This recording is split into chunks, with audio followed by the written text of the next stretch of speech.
Well, Yvonne, state media is reporting that at least 120 people have been killed and hundreds are injured. But of course, this situation is still developing, and with people missing, it's quite possible that the number of casualties and fatalities could increase.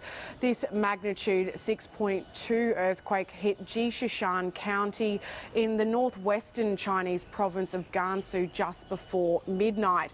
Rescue efforts had already been going on for some hours in sub-zero temperatures before sunrise today. Videos on social media and the local news show destroyed homes and buildings, debris strewn everywhere, and rescuers working urgently to dig people out from the debris, while mudslides have also swallowed roads and buildings. There's also other videos doing the rounds of people running urgently out of restaurants and other buildings to escape into open space to safety. But of course, in the cold, they are then being stuck outside, huddling in groups in down jackets and blankets, even in some cases huddling around makeshift fires to keep warm. There have been 9 aftershocks recorded above magnitude 3.0, and strong tremors have been felt also in neighbouring Qinghai province. And I understand the cold that you mentioned there is impacting rescue efforts. How have emergency crews been able to respond?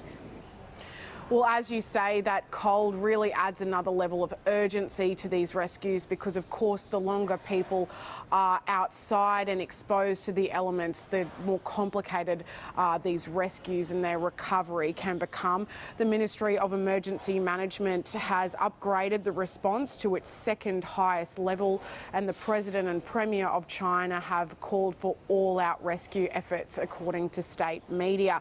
There are actually more than 3,000 rescuers working in the disaster area, and police and the armed forces are also cooperating with local government efforts. The provincial government has sent thousands of tents, beds, quilts and stoves, state media is reporting, and the National Health Commission too has sent medical experts and emergency teams from other parts of the country. Local media is now reporting, though, that the weather is really the greatest challenge to the ongoing rescue efforts. Well, Kathleen, this extreme cold weather has been hitting China now for some days. How has that impacted the country and the people and how they go about their daily lives? That's right. The cold has been affecting China now, particularly the northern parts of China, for some days, and there are some parts of the country that are experiencing their coldest temperatures since records began.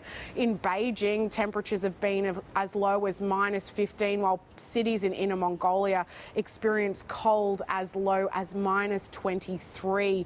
Power plants have been urged to stockpile coal so they can keep electricity and, of course, heating going for people, and a yellow alert was issued on Saturday for these low temperatures, with Shaanxi, Hebei and Liaoning provinces recording their lowest temperatures on record.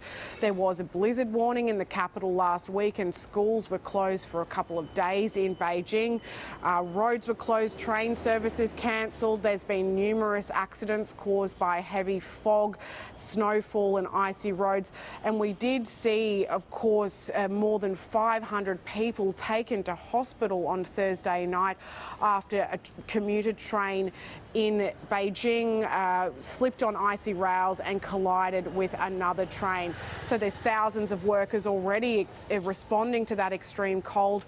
Combining that now with the earthquake response, it's clear that emergency workers and frontline workers in China will now be under pressure for a number of days. Kathleen, thanks for updating us. Thanks, Yvonne.